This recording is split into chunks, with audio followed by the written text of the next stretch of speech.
Everybody, I'm here to happily announce that I've reached an agreement with Assemblyman Kushura, the prime sponsor of the state's compassionate use law, to revise the Department of Health and Senior Services regulations in order for us to immediately implement the program.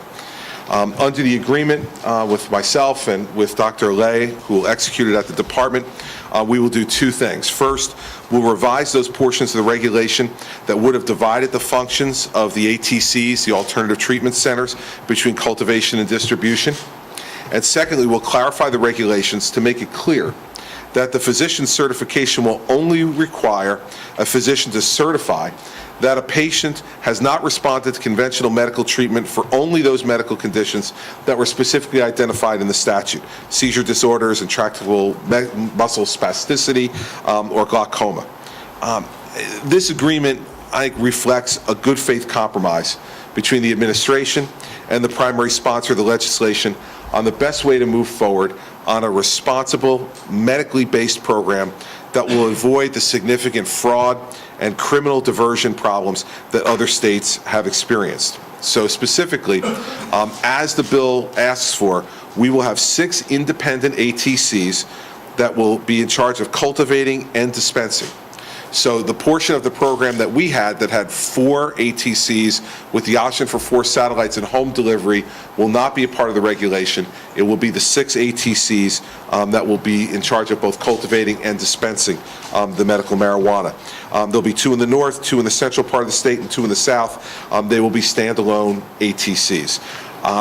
Secondly, on the physician certification, the legislature had objected to the provision in the regulations regarding the physician certification to the extent that it would have required a physician to certify that a patient has not responded to conventional medical treatment for all qualifying conditions, and not just those medical conditions that were specifically identified in the statute as requiring exhaustion of conventional treatment, specifically seizure disorders, as I said before, intractable muscle spasticity, or glaucoma. We've agreed that the department will clarify the regulations to make it clear that the certification will comport exactly with the statute on that issue. We viewed this issue, from our perspective, as an issue of form over substance, but in our conversations with Assemblyman Kushura, he convinced me and our staff that these were issues that were very important to his vision for the implementation of a medically based, compassionate program in the state. I listened and I was convinced, and Assemblyman Kushura and I have come to agree in that regard. We're not making any other changes to regulations except to emphasize, once again, as is understood both in the statute and in the regulations that Dr. Lay's department has already issued, that the THC requirements and all of the other issues that come up are going to be monitored by the department and the legislature over the next 2 years to make sure that the program is being absolutely as effective as it can be for those who are in need of this treatment.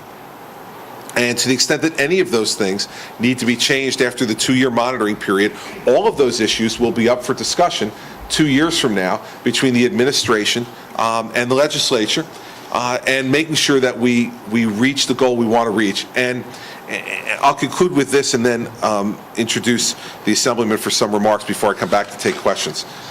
I have never been opposed to the program. If you go back during the campaign, what I said during the campaign was that I had problems with the particular bill, but not problems with the idea that medical marijuana should be available to those who are truly in need of that particular modality of treatment in order to deal with illnesses that are chronic or terminal. And my entire argument all along has been to put together a program that avoided the pitfalls of California and Colorado, and that dealt with this in a way that was medically based and responsible. I think through the regulations that we've issued and now the compromise of those regulations that we have made with Assemblyman Kushura, that we've accomplished that. And what we were talking about in the office before we came out was that our goal was both the same. We wanted to set up what would be a model law for the rest of the country for folks who are trying to really avoid the pitfalls that other states have gotten into and have a responsible medically based program. And I am really happy, and as is Dr. Lay, that we in the administration were able to come to an agreement with Assemblyman Kushura. No one has been more outspoken, more innovative, and more persistent about this program in the state legislature than Assemblyman Kushura. And so I want to thank him for his willingness to sit and talk with us. I want to thank him for his patience as we work through these issues. And this is, again, another example of the way we can work together when we talk to each other. And so I'm thrilled to be here with him this morning. I'm glad this program is going to get going for those folks across the state who need this to get relief. So let me introduce